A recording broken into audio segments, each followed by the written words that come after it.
بسم اللہ الرحمن الرحیم۔ شروع اللہ کے بابرکت نام سے جو بڑا مہربان اور نہایت رحم کرنے والا ہے۔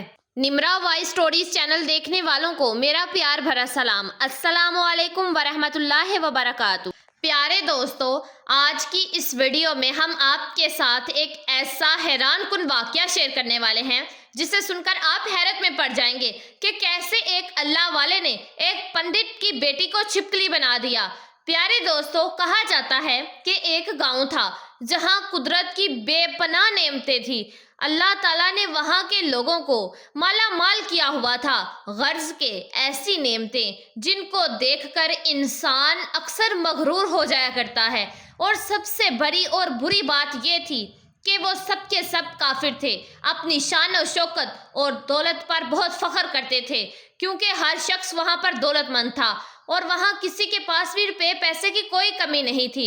وہاں نہریں تھیں، سرسبز باغات تھے، دریا تھے، اور جب اتنا کچھ کسی انسان کے پاس ہو تو وہ تو مغرور ہو ہی جایا کرتا ہے۔ اور یہاں کسی ایک انسان کے پاس نہیں بلکہ پوری کی پوری بستی بے انتہا دولت مند تھی، سوائے چند مسلمان گھروں کے۔ وہاں کافروں کی تعداد زیادہ تھی اور مسلمانوں کے گھر صرف گنے چنے تھے۔ ان کا ایک سردار پنڈت تھا جس کی ایک اکلوتی بیٹی تھی اور جسے وہ بے انتہا چاہتا تھا۔ وہ بیٹی بہت ہی زیادہ انا پرست تھی اور اپنے آپ کو بہت ہی زیادہ اونچا سمجھتی تھی۔ وہاں پر جو غریب لوگ رہتے تھے وہ صرف مسلمان تھے۔ تمام کافر ایک دوسرے کی مدد کرتے مگر مسلمانے کو دیکھنے والا وہاں کوئی نہ تھا۔ وہ بیٹی عمل کر کے یعنی کالا جادو کر کے غریبوں کو جانور بنا دیا کرتی تھی۔ تمام مسلمان اس سے بہت زیادہ تنگ تھے۔ وہ لوگوں کو غلام بناتی، مزدور بناتی، اور اب ان میں سے اگر کوئی اس کی بات نہ مانتا تو وہ کالا جادو کر کے ان سب کو جانور بنا کر اپنے اشاروں پر نچاتی تھی۔ اس بستی میں اکا دکا مسلمان تھے جن کا کوئی بھی پرسان حال نہیں تھا۔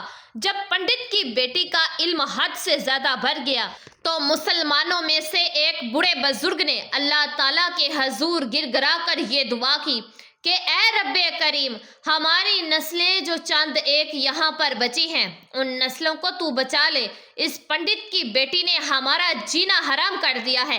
کوئی بھی ہمارا مسیحا نہیں ہے، نہ دولت ہے نہ جسمانی طاقت ہے۔ اے اللہ پاک، ہمارے لیے کوئی ایسا مسیحا بھیج دے جو نہ صرف طاقتور ہو بلکہ اس جادوگرنی کو بھی ہرا دے۔ اللہ تعالیٰ نے اس بوڑھے کی دعا قبول فرمائی اور یوں اس جگہ ایک اللہ والے نیک بزرگ کو بھیج دیا۔ وہ اللہ والے یوں ہی اس بستی میں داخل نہ ہوئے بلکہ ایک دن کچھ عجیب و غریب واقعہ ہوا۔ وہ پنڈت سیر کرنے کے لیے جنگل کی طرف نکلا، بڑی ہی شان و شوکت کے ساتھ وہ سیر کرتا ہوا جا رہا تھا۔ اچانک ایک زہریلا سانپ اس کے سامنے آ گیا۔ اگر وہ پنڈت چاہتا تو اس سانپ کو اپنے عمل سے ختم کر سکتا تھا، لیکن وہ سانپ بہت ہی زیادہ طاقتور تھا۔ اس زہریلے سانپ نے اس کے قریب آ کر اس کو ڈس لیا۔ وہ وہیں پر بے ہوش ہو کر گر پڑا۔ اس کے جو غلام تھے جب انہوں نے اپنے سردار کی یہ حالت دیکھی تو فوراً اس کو گھر پہنچایا گیا۔ اس لڑکی نے جب اپنے باپ کی یہ حالت دیکھی تو ملک کے بڑے بڑے طبیب اور حکیم بلائے گئے اور وہ اپنے ہنر میں بہت ہی ماہر تھے۔ یہ بات بہت عجیب تھی کہ وہ بہت ساری کوششوں کے باوجود بھی زہر نکالنے میں ناکام ہو رہے تھے۔ زہر تیزی کے ساتھ پنڈت کے جسم میں پھیل رہا تھا، کوئی بھی اس زہر کو نکالنے میں کامیاب نہ ہو سکا۔ وہ خود ہی اتنا بڑا عالم تھا لیکن اس کے باوجود وہ اپنا علاج نہیں کر پا رہا تھا۔ اس سے تو کوئی ہوش ہی نہیں تھا۔ اتنی بڑی طاقت رکھنے کے باوجود، اتنا روپیہ پیسہ ہونے کے باوجود بھی، اتنے بڑے بڑے اپنے ہنر میں ماہر حکیم ہونے کے باوجود زہر کو جسم سے نکال نہیں پا رہے تھے۔ اس وقت شہر میں ایک درویش کی آمد ہوئی۔ درویش کو اللہ تعالیٰ نے اس مقصد کے لیے بھیجا تھا۔ درویش نے اس کے گھر کے باہر پہنچ کر دروازے کو کھٹکھٹایا۔ بڑے بڑے درباری کھڑے ہوئے تھے۔ انہوں نے کہا کہ کیا بات ہے، کس سے ملنا چاہتے ہو؟ اس فقیر نے کہا کہ یہاں کے سردار کو سانپ نے ڈس لیا ہے۔ وہ کہنے لگے کہ تمہیں کیسے پتا؟ تم تو ہمیں بہت اجنبی لگتے ہو اور ہم نے تمہیں آج تک یہاں نہیں دیکھا۔ اس درویش نے کہا کہ میں مسافر ہوں اور مجھے خبر ملی ہے کہ یہاں کے سردار کو ایک سانپ نے ڈس لیا ہے اور کوئی بھی ان کا علاج نہیں کر پا رہا۔ درباریوں نے کہا کہ ارے بھائی، لیکن تم ہو کون؟ فقیر نے کہا کہ میں حکیم ہوں اور میں ان کا علاج کرنے آیا ہوں۔